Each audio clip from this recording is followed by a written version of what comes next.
नमस्ते दोस्तों, हमारी आज की इस कहानी का नाम है तलाक। जब मैं रात को घर पहुंचा तो मेरी पत्नी ने खाना लगाया। मैंने उसका हाथ अपने हाथों में ले लिया और कहा, मुझे तुमसे कुछ ज़रूरी बात कहना है।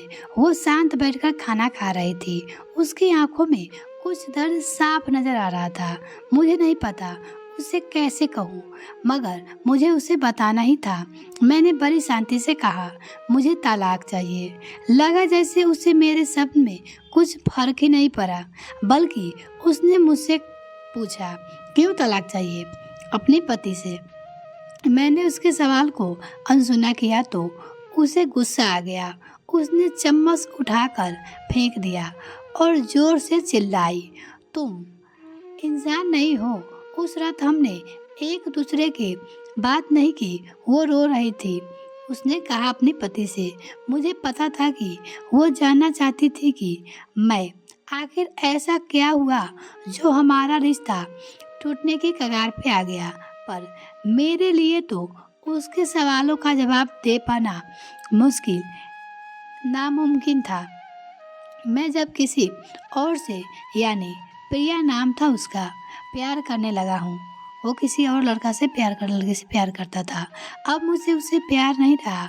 मैंने उसके बरसों के प्यार की सजा दी थी। भरे मन से मैंने तलाक के पेपर तैयार करवाए।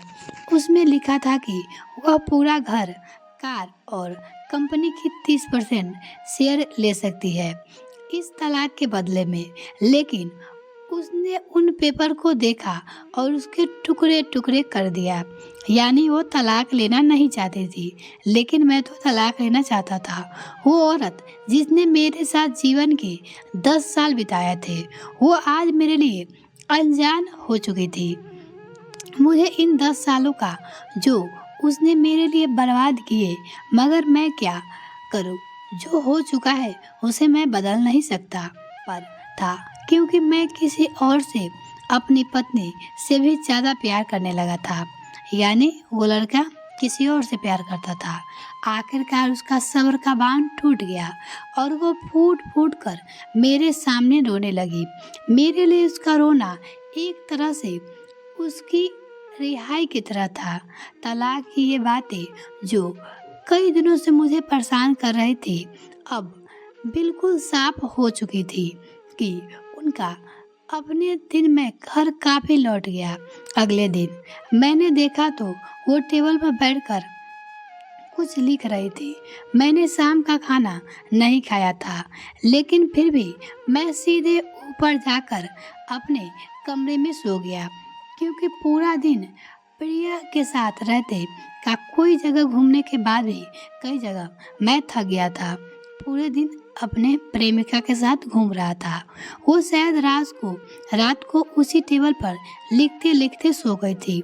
सुबह उसने तलाक देने की शर्त बताई।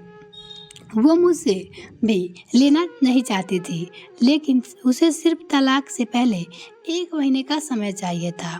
उसने आग्रह किया कि इस 1 महीने में उस दोनों को वही पुराना वाला जीवन जिए जितना संभव हो सके, क्योंकि आने वाले महीने में हमारे बेटे की परीक्षा है। वह नहीं चाहती थी कि हमारे रिश्ते का प्रभाव उसकी पढ़ाई पर पड़े। यानी हमारी बेटे की परीक्षा थी। मुझे भी यह ठीक लगा, मगर वो कुछ और ही चाहती थी।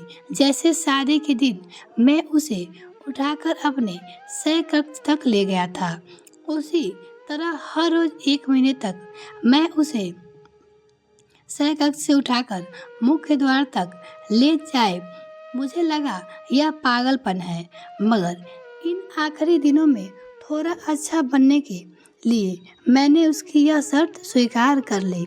उसने जो कहा मैंने उसकी शर्त मान ली, क्योंकि मुझे तलाक चाहिए था। मेरे प्रिया को अपनी पत्नी की सभी शर्तें बताई। वो हंसने लगी। उसे लगा मेरी पत्नी कितने भी तरीके अपना ले, तलाक होना तो तय है। उसकी प्रिया भी चाहती थी तलाक जल्दी से हो जाए, ताकि वो शादी कर सके। एक दिन वो अपनी पसंद की साड़ी निकाल रही थी, लेकिन कुछ खास नहीं लग रही ढूंढ पाई। उसने सांस भरते हुए कहा कि उसने सारे कपड़े बड़े पढ़ने लगे हैं, तब मुझे पता चला कि वो काफ़ी दुबली हो गई थी है और इसीलिए उसे आसानी से उठा पा रहा था। वो एकदम दुबली पतली हो गई थी। मेरे दिल में एक झटका सा लगा। उसने अपने दिल में काफ़ी सारा दर्द छुपा रखा था। पता नहीं कैसे मैं आगे बढ़ा और उसके सिर को छूकर देखा।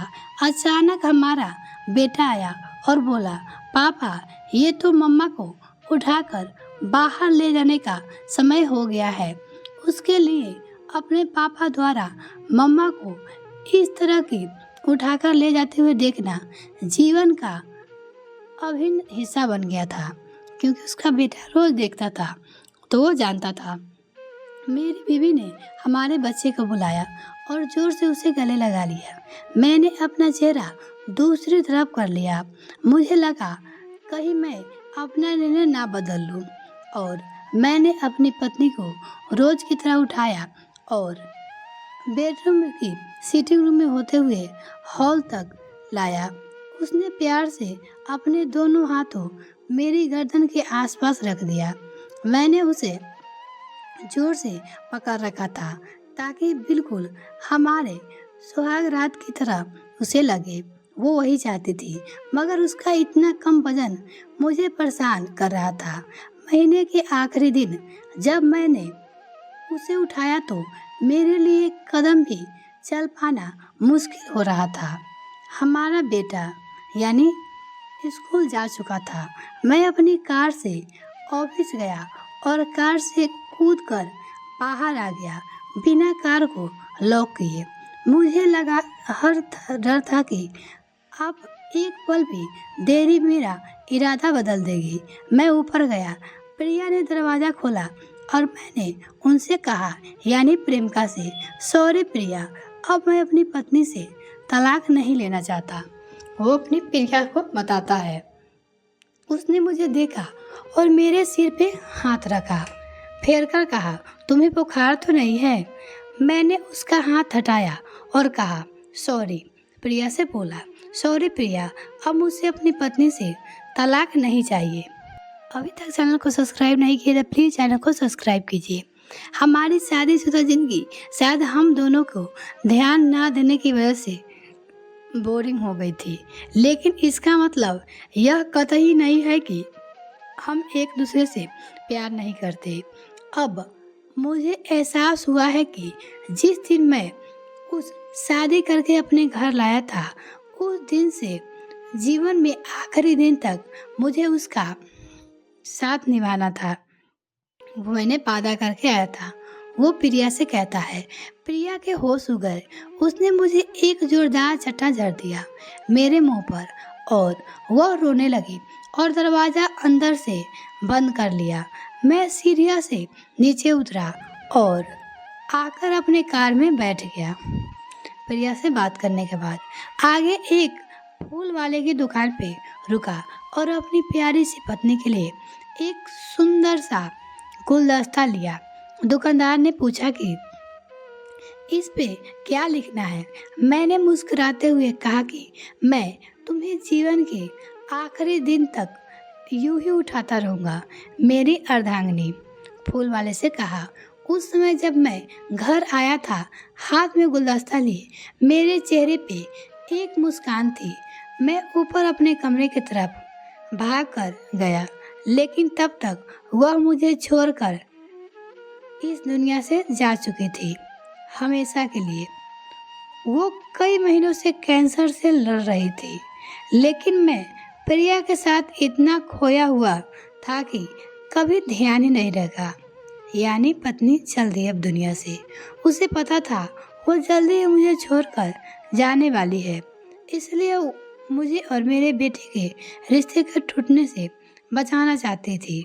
मैं बीच नीचे उससे तलाक लेना चाहता था, लेकिन फिर भी उसने मुझे अपने बच्चों की नज़रों में एक प्यार पति और पिता बना दिया। प्यारा जीवन की छोटी छोटी बातों रिश्तों में बहुत महत्व रखती थी।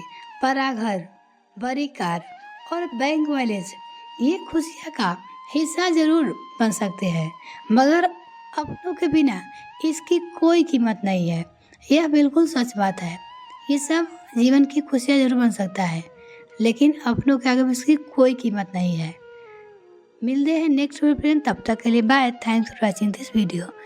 अगर मेरे चैनल को अभी तक सब्सक्राइब नहीं किया तो प्लीज़ मेरे चैनल को जल्दी से सब्सक्राइब कीजिए। यह एकदम रियल कहानी है। मिलते हैं नेक्स्ट वीडियो फ्रेंड, तब तक के लिए बाय।